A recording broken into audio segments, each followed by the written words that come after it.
I've always loved the peace that comes with fishing alone. So when I decided to spend a weekend fishing on the shores of Pine Lake, I was excited. I packed up all my gear and drove for hours until I finally found a secluded spot to fish in solitude. As the sun set, the sky filled with brilliant hues of orange and pink, setting the stage for a relaxing night. It was just the right time. I cast my rod into the water, ready to catch some fish. Darkness surrounded me, so familiar that it felt like I was breathing it in. I sat there, lost in thought, waiting for a bite when I heard footsteps. I turned my head toward the sound and saw a man emerging from behind a tree. "Can I sit here?"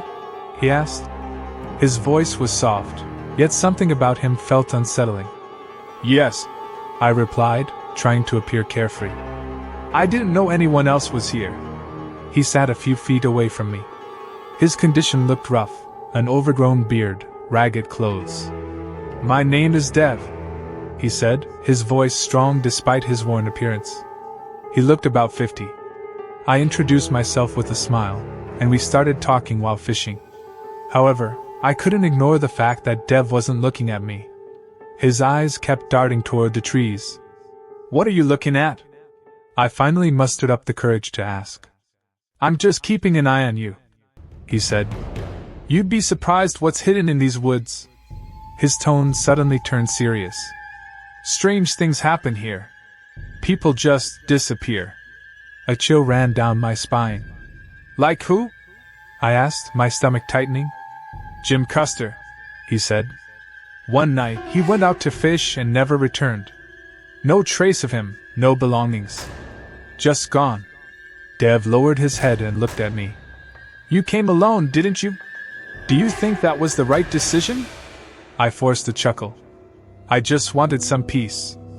I'm fine." "Are you fine? Or are you just lucky?"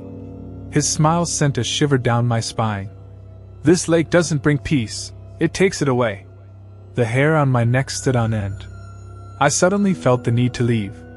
"Not now," Dev insisted, trying to stop me. "Listen to what I'm saying. This lake is alive. It knows you're here." I tried to ignore him, but the tension in the air was growing. I quickly repacked my things and got ready to leave.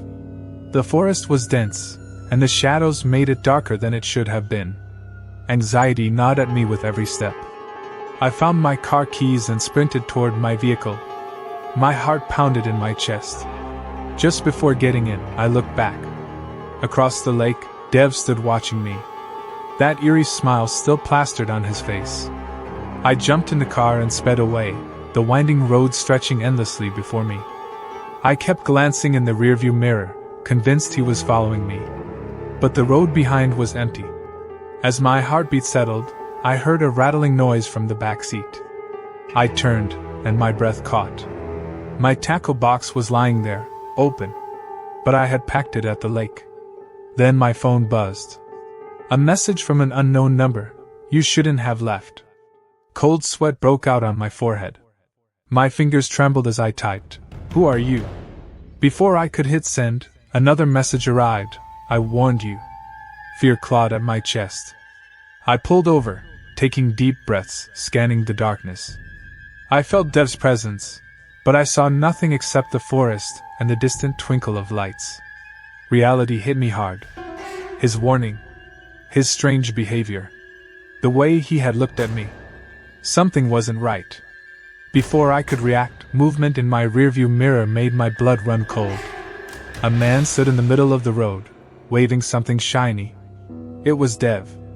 My heart slammed against my ribs as I slammed the brakes. He took a step closer, his voice booming.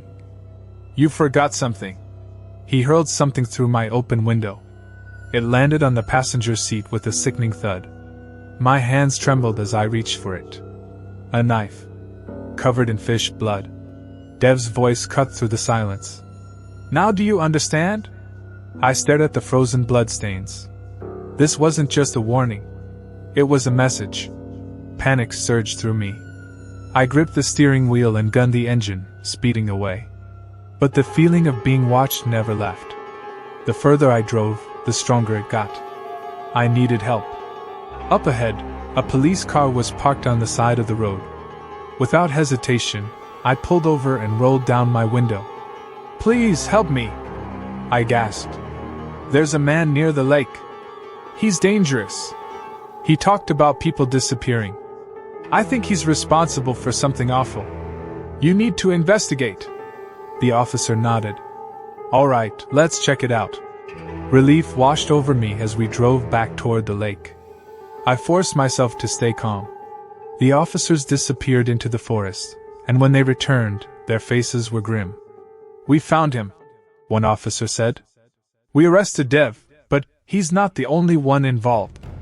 This is bigger than just him. Many people have gone missing from this area."